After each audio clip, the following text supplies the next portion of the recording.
ನಮಸ್ಕಾರ ಸ್ನೇಹಿತರೆ, ನಾನು ನಿಮ್ಮ ಪ್ರಸನ್ನ ಹೊಳ್ಳ.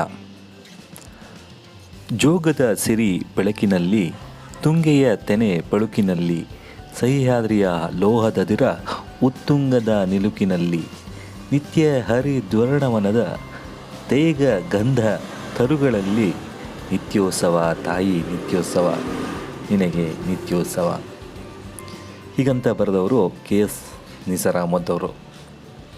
ಈ ವಾಕ್ಯಗಳು ಮಲೆನಾಡಿಗೆ ಎಷ್ಟು ಸುಸಂದರ್ಭವಾಗಿ ಬಳಸಬಹುದು.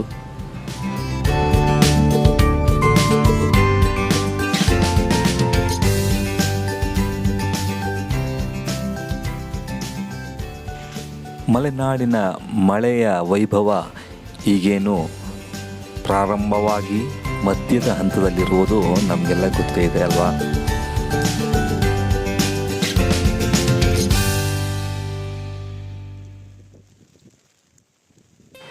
ಮಳೆಗಾಲ ಮುಗಿದ ನಂತರ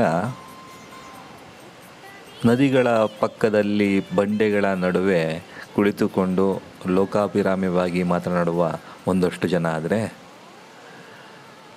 ತಮ್ಮ ಸಂಸಾರದೊಂದಿಗೆ ನದಿ ಮತ್ತು ನದಿಯ ಪಕ್ಕದಲ್ಲೇ ಇರುವಂತಹ ವಾತಾವರಣವನ್ನು ಅನುಭವಿಸಲು ಬರುವಂತಹ ಒಂದಷ್ಟು ಜನ ಯುವಕ ಯುವತಿಯರು ತಾವು ಸಂತಸವನ್ನು ಹಂಚಿಕೊಳ್ಳಲು ಬಹಳ ಒಳ್ಳೆಯ ಸ್ಥಳವಾಗಿ ಗುರುತಿಸಿಕೊಂಡಿರೋದು ತುಂಗಾ ನದಿಯ ತಟಗಳು. ನಮ್ಮ ದಿನನಿತ್ಯದ ಬದುಕಿಗೆ ತುಂಗೆಯೇ ಆಧಾರ.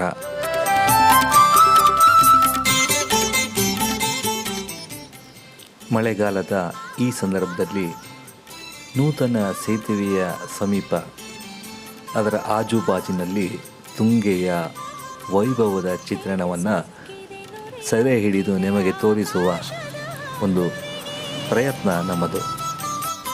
ಯಾರೋ ಚಿತ್ರ ಬರೆದಿಟ್ಟ ಹಾಗೆ ದೂರದಿಂದ ಬರುತ್ತಿರುವ ತುಂಗೆಯ ಹರಿವು ಕಣ್ತುಂಬಿಕೊಳ್ಳುವುದೇ ಮನಸ್ಸಿಗೆ ಆನಂದ.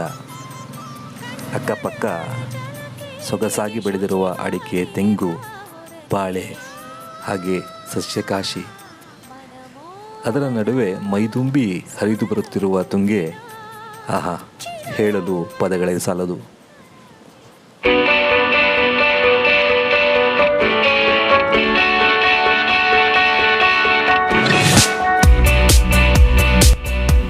ತೀರ್ಥಹಳ್ಳಿ ಬಂಧು, ಇದು ನಮ್ಮ ಮೀಡಿಯಾ.